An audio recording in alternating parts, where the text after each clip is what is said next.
हाय guys, मैं हूं Moumita and welcome to live simply with Moumita. और आज की वीडियो में मैं आप लोगों के साथ शेयर करने जा रही हूं मेरे घर की real monthly budget in this lockdown period. तो मंथली बजट जो है ना, वो मैं हमेशा मोबाइल में ही प्लान करती हूँ, लेकिन क्योंकि आज की वीडियो में मुझे आप लोगों के साथ शेयर करनी है तो इसलिए मैं पेन एंड पेपर की मदद ले रही हूँ। बजट प्लान करने का सबसे फर्स्ट जो स्टेप है वो है आपकी इनकम। और हमारे घर के दो अर्निंग मेंबर्स हैं, एक तो मैं हूँ और एक है मेरे हस्बैंड। और हम दोनों का ही इनकम ना ऑलमोस्ट सेम ही है। लेकिन अभी का जो सिनेरियो है, अभी जैसे लॉकडाउन चल रहा है और इसका डायरेक्टली इफेक्ट आता है हम सबके इनकम के ऊपर, है कि नहीं। और हम दोनों का ही अर्निंग्स काफी हद तक कम हो गया है इस पीरियड में। तो आज का जो ये बजट है ना, ये लॉकडाउन वाला बजट है, नॉर्मल डेज वाला बजट नहीं है। सो और ज्यादा बकबक ना करते हुए चलिए वीडियो को स्टार्ट करते हैं। तो पहले मैं ऊपर लिख रही हूँ इनकम। आप जब बजट प्लान करते हो सबसे पहले आपको इनकम ही लिखना पड़ता है। और हमारी इनकम कितनी है वो मैं थोड़ी देर बाद बताने वाली हूँ आप लोगों को। पहले किस किस खाते में हम लोग खर्चा करते हैं वो मैं बता दूँ। तो यहाँ पे मैं लिखने वाली हूँ सेविंग्स। पहले आएंगे सेविंग्स के ऊपर।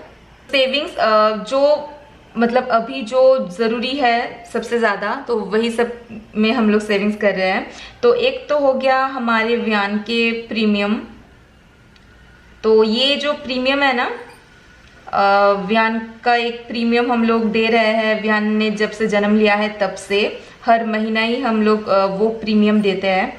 तो वो अराउंड 6000 है। ये हम लोग हर महीने पे करते हैं। एनी हाउ जो कुछ भी हो जाए हम लोग ये पे करेंगे ही करेंगे। तो ये व्यान का जन्म से ही हम लोग कुछ पॉलिसीज वगैरह लेके रखे हैं उसके फ्यूचर के लिए। तो वो हम लोग मतलब चाहे कोई भी हालत हो ये हम लोग पे करेंगे ही करेंगे। और नेक्स्ट हम लोग इन्वेस्ट कर रहे हैं म्यूचुअल फंड्स में।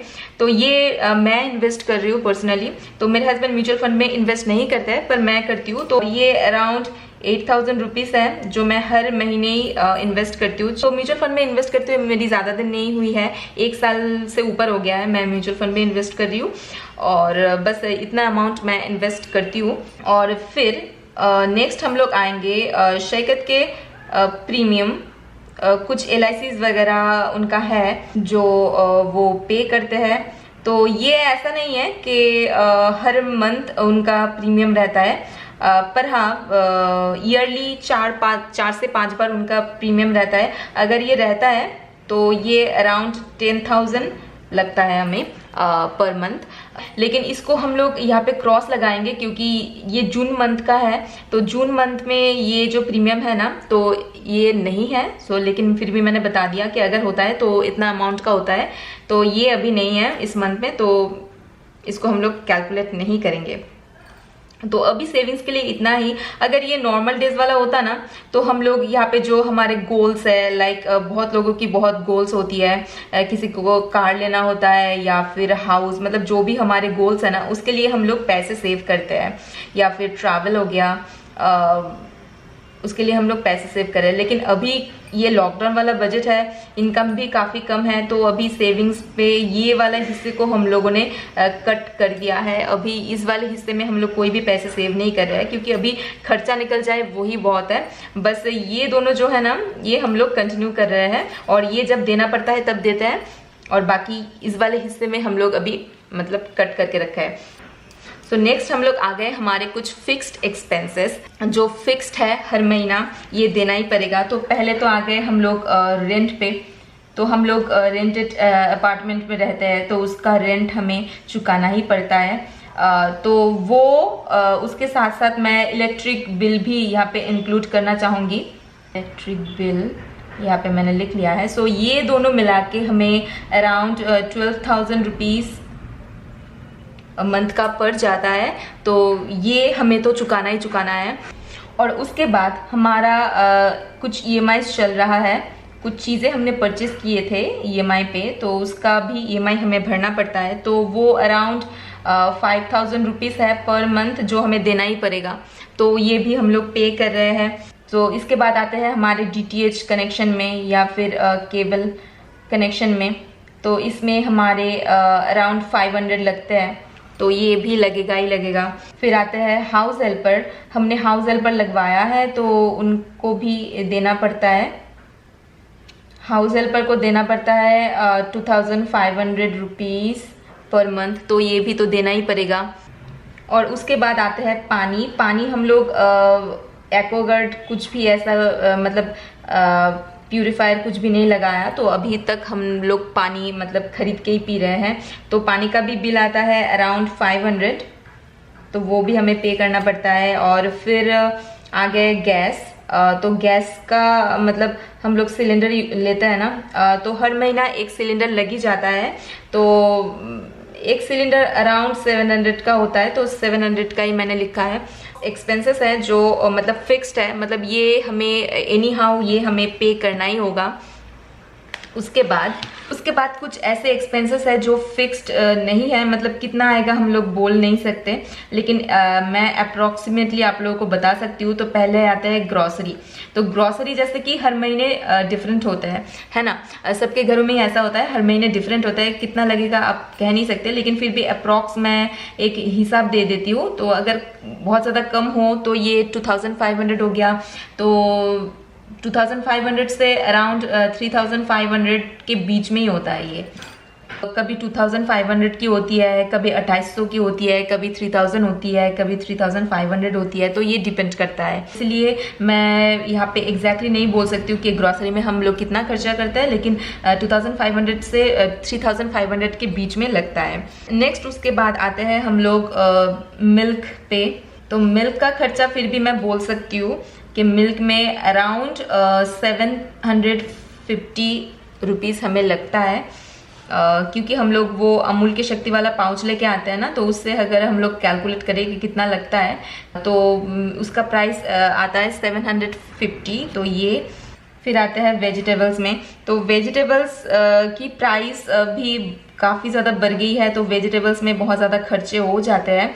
तो ये भी मतलब अप्रॉक्स मैं मतलब आइडिया आप लोगों को दे सकती हूँ कि 2000 या 2500 हम लोगों को लगता है मंथली बेसिस पे।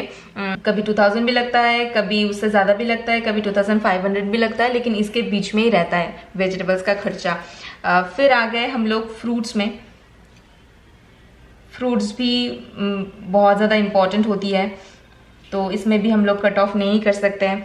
तो फ्रूट्स में भी हमारा खर्चा चला जाता है अराउंड 1500 रुपीज़ टू 2000 रुपीज़। तो ये सब जो कैलकुलेशन है ना, ये मैंने अपने हस्बैंड से पूछ के ही मैंने ये सब बताई है, क्योंकि वो ही जाके बाज़ार करते हैं, तो उनको ज़्यादा आइडिया है। तो उनसे ही मतलब कंसल्ट करने के बाद ही मैं ये सारे जो अप्रॉक्स हिसाब किताब है ना, वो आप लोगों को दिखा रही हूँ। तो ये भी अराउंड 1500 से लेके 2000 के बीच में आता है। 1500 में भी कभी हो जाता है, कभी 2000 में भी हो जाता है, तो इतना लगता ही है।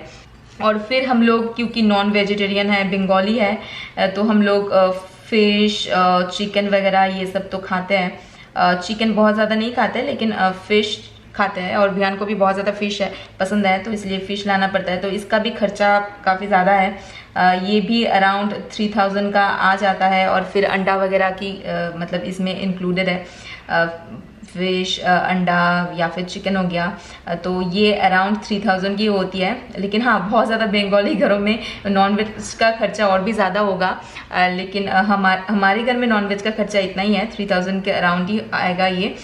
इससे ज़्यादा हम लोग नहीं खर्चा करते हैं इसके ऊपर।